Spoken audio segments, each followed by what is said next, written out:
Hey everyone, so my content is not just about giving advice. This is about sharing with you insights that I have learned on my journey because I am still kind of bad at some of this stuff. And one really long, extensive video I released was on how to keep a conversation going.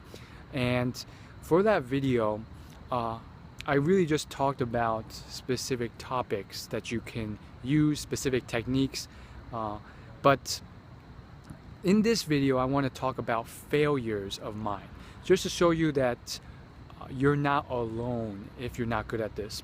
So very recently, I went to a Toastmasters meeting. So if you don't know what that is, it's basically a nationally recognized association where people meet up and they practice their public speaking skills. And it's a very cookie cutter standard process for how they do it, which I don't necessarily like, but I do like the fact that they're looking to improve and they formed a group to do so. Anyhow, the point is, at the end of the whole meeting, I turned to this elderly lady on my right and I completely screwed up. I said something that boxed me and her into a conversation that just stopped. I said, hi, so do you go to, and then I just froze, and then I said, so do you go to these? And then she said, yeah, I go to these. I'm new like you. And then I said, yeah, it's a pretty standard event. And that boxed me in, because what can someone say about that? I just said a statement that kind of kills the conversation because there's nowhere to go from there. It's clearly a very standard event.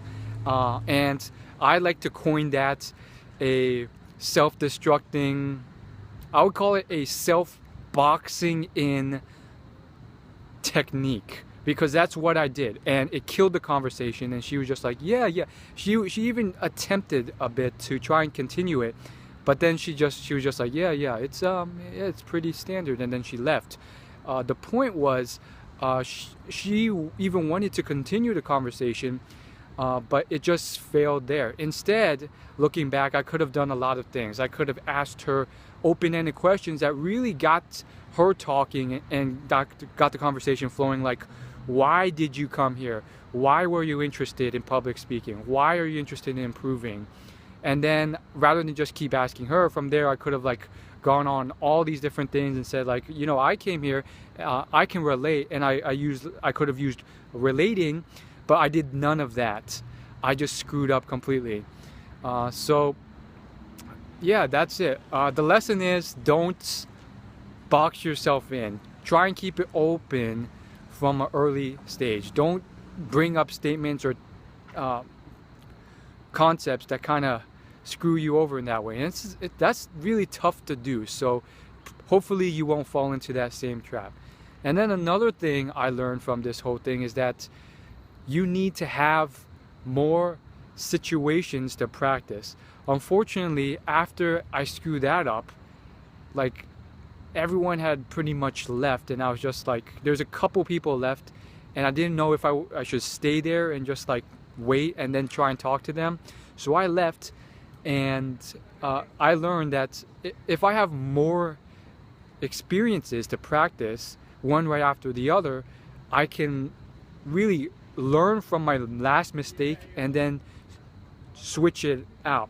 In the past, and in that situation, I failed because on top of that, I didn't have anywhere to kind of bounce off of and try again and practice and improve. And therefore, even if I learn something new, I can easily forget what I learned without being able to implement it and actually try out what I think might work better.